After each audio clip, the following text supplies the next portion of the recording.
Hey there, thanks for tuning in. If you're fascinated by the mysteries of ancient Egypt, don't forget to follow Secrets of the Ancients, so you can catch this and all our future videos. And, it really helps us out if you subscribe, like, and leave a comment below. Your support means a lot. History documentary, The Secrets of the Temple of Edfu, Ancient Egypt's Gem. In the heart of ancient Egypt stands a silent guardian against the sands of time, the Temple of Edfu, a massive monument to faith that invites us to uncover its secrets. On the banks of the Great Nile, the echoes of pharaohs and priests still whisper across the ages. The Temple of Edfu is a journey through time, a gateway into the world of gods and kings. The temple sits on the west bank of the Nile, a river that was far more than just water. Its annual floods brought life and were seen as blessings from the gods. The ancient Egyptians believed their pharaohs were divine intermediaries between gods and humanity.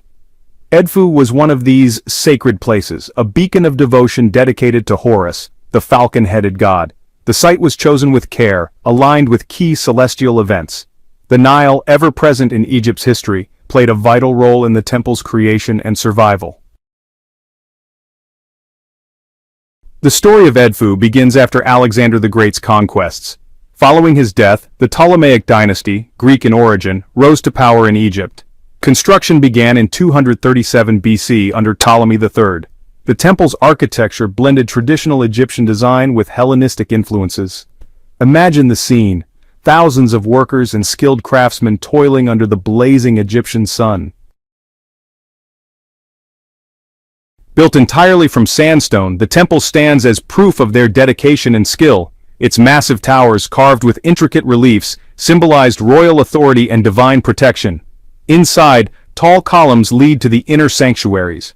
Every part of the temple was carefully designed to honor the gods and align with the heavens. As the Ptolemaic dynasty faded and the Roman Empire rose, the sands of time slowly buried Edfu. For centuries it lay hidden, its grand halls filled with desert silence.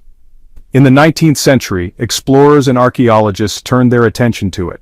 In 1860, French archaeologist Auguste Mariette began excavations, uncovering one of the best preserved temples in all of Egypt.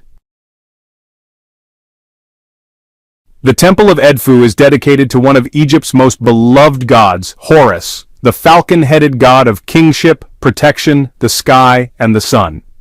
Egyptians believed Horus, with his sharp vision, could see all that happened on earth. Standing inside the temple was like standing in his presence. Every column and carving whispered stories of his power and kindness. Horus was closely linked to the pharaoh, who was seen as Horus incarnate on earth.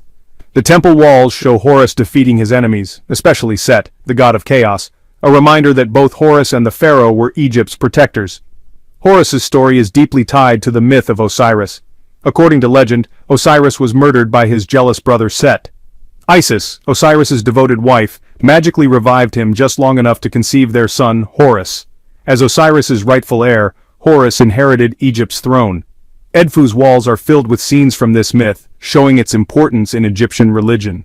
The temple wasn't just a monument, it was alive with rituals and festivals tied to the rhythms of the Nile, the sun, and the stars. One of the most important celebrations was the annual Feast of the Good Union, where Horus of Edfu was carried in a grand procession to the Temple of Hathor at Dendera. Daily life at the temple revolved around complex rituals performed by priests. These rites were believed to be essential for Egypt's well-being and often included offerings to the gods, ranging from simple food and drink to elaborate sacrifices. Priests were also tasked with keeping the temple clean and carrying out repairs. At the heart of the temple was the sanctuary, the holiest place of all. Here stood the Naos, a small shrine housing the cult statue of Horus. This was believed to be where his divine presence was strongest. The sanctuary was shrouded in mystery, its rituals known only to the priests. Horus and Set order and chaos. Set, the embodiment of chaos, kills his brother Osiris, the god of the underworld. Out of this tragedy, Horus rises, determined to avenge his father and restore balance to the universe. Their struggle is a cosmic battle for the soul of Egypt. Every depiction of Horus victorious carried a message of hope, that even in the face of darkness, light would ultimately prevail. But this struggle between Horus and Set wasn't limited to the heavens, it played out on earth too. It reflected the real challenges faced by the ancient Egyptians. They lived in a land of both abundance and harshness, where the Nile's life-giving floods could just as easily turn destructive, and neighboring kingdoms posed constant threats. Imagine the worries of people who relied entirely on the Nile's unpredictable cycles. A late flood meant famine, while a violent storm could wipe out their crops. These weren't seen as accidents of nature. They were considered signs of Set's chaos, disturbing the order that Horus had established. As Horus's earthly representative, the pharaoh carried an immense responsibility. He wasn't just a political leader, he was a warrior king, charged with defending Egypt from invaders, upholding justice, and performing sacred rituals to please the gods and preserve cosmic balance. That's why temple walls are filled with scenes of pharaohs smiting enemies, subduing wild beasts, and offering sacrifices to the gods. These weren't simply boasts of military power. They were symbolic reenactments of Horus's victory over Set, powerful reminders that even in times of hardship, order would be restored. The myth of Horus and Set doesn't end in endless conflict. It culminates in resolution, one that deeply resonated with the ancient Egyptians and still carries meaning today.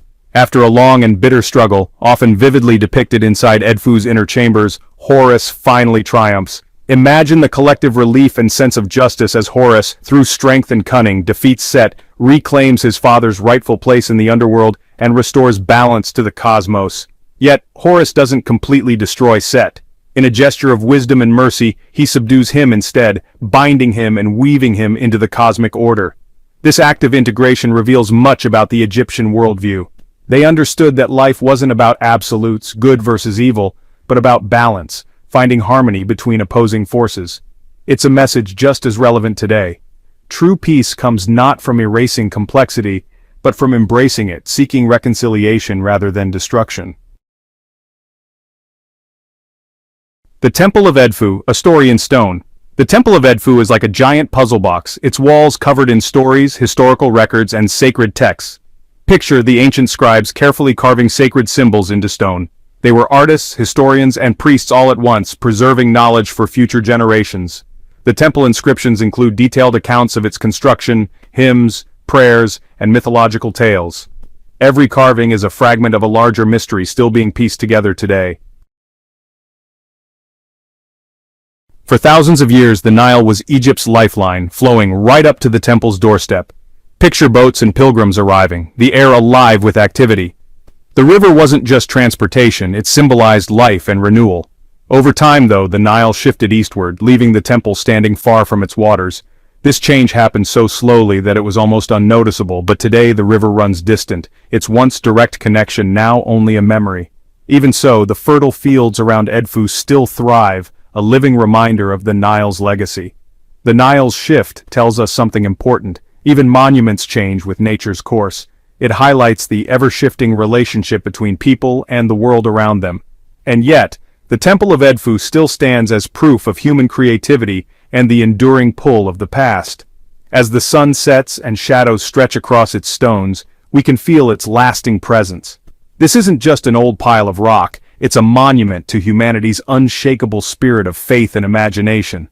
Think of the countless lives touched by this sacred place, pharaohs, priests, and ordinary Egyptians. Their presence still lingers in the walls, reminding us that we, too, are part of this ongoing human story. The Rosetta Stone, unlocking the ancient language. One of the world's most famous artifacts is the Rosetta Stone. It was rediscovered in July 1799 by French soldiers during Napoleon Bonaparte's Egyptian campaign. While demolishing an old wall in Fort Julian near the town of Rashid, or Rosetta, in the Nile Delta, they stumbled upon the stone. It's a large slab of granodiorite, once part of a bigger stele. Its durability preserved the inscriptions remarkably well for over 2,000 years. The text on it is a decree issued in Memphis in 196 BC, honoring King Ptolemy V. This decree confirmed the divine cult of the young king and was an important political statement in its time. What makes the Rosetta Stone extraordinary is that the same decree was carved in 3 scripts, hieroglyphs, used for religious and monumental texts, Demotic, the everyday script of the people, and ancient Greek.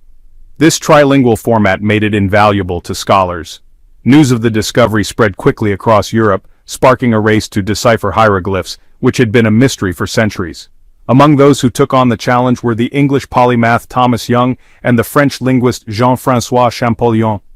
Young made progress with demotic identifying phonetic signs in royal cartouches, but it was Champollion who ultimately cracked the code. In 1822, Champollion announced that he had deciphered the hieroglyphs, proving they were not just symbolic drawings but a complex writing system with phonetic elements. Building on Young's work and using his knowledge of Coptic, the last stage of the ancient Egyptian language, he matched hieroglyphs with their Greek equivalents. His breakthrough revolutionized Egyptology, opening the door to understanding thousands of inscriptions, texts, and monuments. The Rosetta Stone's discovery and decipherment transformed our knowledge of ancient Egypt, revealing its history, religion, culture, and even daily life in ways that had been locked away for centuries. After Napoleon's defeat in Egypt in 1801, the stone, along with other antiquities collected by the French, was handed over to the British under the Treaty of Alexandria. It was shipped to England and presented to King George III, who gave it to the British Museum in 1802. It has been on display there ever since, becoming one of the museum's most visited objects. Millions of people from around the world still come to see it every year, amazed by its role in unlocking the secrets of Egypt's lost language. The Rosetta Stone stands as a symbol of human curiosity, persistence, and the endless drive to understand our past. The Rosetta Stone's legacy goes far beyond its physical presence in the British Museum. Its discovery and eventual decipherment sparked a new wave of fascination with ancient Egypt, leading to countless excavations and scholarly studies. The stone became an icon of our ability to unlock the secrets of the past. It's a reminder of the importance of preserving cultural heritage and of the power of human creativity. The Rosetta Stone's fame spread far beyond academic circles. It became a cultural symbol, appearing in books, films, TV shows, and even video games. The phrase Rosetta Stone even entered the English language as a metaphor for anything that provides the key to understanding a complex problem. It's more than just a slab of rock with inscriptions. It's the key that opened the door to the secrets of ancient Egypt, a civilization that thrived for thousands of years along the Nile. The stone is a tangible link to one of the world's oldest cultures, a bridge back to a time when pharaohs ruled and great pyramids rose from the desert. It stands as proof of the enduring power of language, showcasing the intricate hieroglyphs that once carried the stories, laws, and beliefs of an ancient people. Its discovery and decipherment revolutionized our understanding of Egypt. For the first time, scholars could translate hieroglyphs, opening a wide new window onto a world that had remained shrouded in mystery for centuries. This knowledge allowed us to piece together the history, culture, and daily life of a lost civilization, revealing both the grandeur and the complexity of ancient Egyptian society. Even today, the Rosetta Stone continues to inspire awe, drawing visitors from across the globe to marvel at its inscriptions and the stories they tell. It reminds us of the timeless power of human curiosity and our drive to explore, learn, and understand the past. Preserving cultural heritage is essential. It ties us to our roots and helps us understand humanity's journey across the ages. The Rosetta Stone is a beacon of that heritage, a timeless artifact that continues to light the path of discovery. The Nile was Egypt's lifeline. Its waters provided food and prosperity, its rhythm the heartbeat of the land. For the Egyptians, life itself was woven with music and movement, and dance was at the center of it all. From grand ceremonies to small gatherings, dance was a celebration of life and a bridge to the divine. Picture the sunlit lands of Egypt thousands of years ago, the beat of drums and flutes drifting on the desert breeze, bright colors and flowing fabrics, dancers moving with rhythm and grace. Dance wasn't just entertainment, it was a language, a way to communicate with the gods, to honor the pharaohs, and to express both joy and sorrow. It was part of the very fabric of society, proof of how deeply the Egyptians were connected to the rhythms of life in the universe. The walls of tombs and temples still whisper these stories. In paintings and carvings, we see lively depictions of dancers, elegant poses, twisting movements, bodies radiating energy, and smiles frozen in time. These weren't just decorations, they were snapshots of a culture that lived and breathed dance. The tombs of nobles are especially revealing, showing scenes of everyday life where dancers performed at feasts. Dance, then, wasn't only for rituals and ceremonies, it was also part of daily enjoyment and entertainment. Evidence shows that dance permeated all levels of Egyptian society. From the pharaoh to the farmer, everyone danced. To the Egyptians, dance even had cosmic significance. It was believed to play a role in the creation of the universe itself. Osiris, the god of rebirth and vegetation, was honored with annual festivals that included dances celebrating life, death, and resurrection. Pharaohs, too, used dance to affirm their power and divine connection, performing ritual dances to strengthen their role as mediators between gods and humanity. One of the most important royal festivals was the Jubilee, celebrated after 30 years of a pharaoh's reign. It included elaborate dances meant to renew the ruler's strength and divine authority. But who were the dancers? They came from many walks of life. Some were priests and priestesses trained from childhood to perform sacred rituals. Others were professional entertainers hired to perform at banquets and festivals. Among the most skilled and respected were the women of the House of Music, often tied to temples, who dedicated their lives to music and dance. These women were highly trained singers, musicians, and dancers, and their performances were considered offerings to the gods. There were also acrobatic dancers as well as dwarf dancers who were valued in elite households for their entertainment. Regardless of their status, dancers played a vital role in society, using their bodies and movements to entertain, to tell stories, and to reach the divine. Costumes were just as important. From simple linen skirts to elaborate ensembles, dancers wore jewelry, headdresses, and flowing garments that highlighted their movements. Some wore long, transparent linen dresses, sometimes pleated or wrapped, that allowed freedom of motion while emphasizing the shape of the body. Others wore beaded nets or embroidered garments over their dresses, adding sparkle and texture. Headdresses ranged from simple flower garlands to tall, elaborate crowns of feathers, beads, and precious metals that shimmered with every step. Jewelry like necklaces, earrings, anklets, and bracelets not only enhanced their beauty, but also added rhythmic jingling to the music. And the music itself was inseparable from dance. The Egyptians had a rich musical tradition with instruments as varied as their dances. Drums of all sizes provided the driving rhythms, while cymbals and rattles added texture. Flutes, clarinets, and oboes gave melodies that could express both joy and sorrow, while string instruments like harps and lutes added richness. The combined sound, drums, flutes, clapping, and voices, created a hypnotic atmosphere that carried both dancers and audience into another world. Dance in ancient Egypt wasn't limited to rituals. It was part of life's milestones: births, weddings, harvest celebrations, and victories in battle. One of the most important annual festivals was the flooding of the Nile. This life-giving event was celebrated with joy, music, and dance in honor of Hapi, the god of the Nile, to ensure a bountiful harvest. Fertility dances, often performed by women, were another important form, meant to ensure the land's fruitfulness and the continuation of life. These dances, sensual and grounded, mimicked the act of creation itself. Through all of this, one truth shines. The Egyptians were deeply spiritual, but they also knew how to celebrate life with passion and joy. For them, death wasn't the end, but a passage into the afterlife. Dance played a role even in funerary rituals, helping guide the soul on its journey beyond. Finally, I just want to say thank you so much for listening and joining me on this journey. If you enjoyed learning about the secrets of ancient Egypt, be sure to follow Secrets of the Ancients and keep an eye out for future videos. Don't forget to subscribe, like, and comment.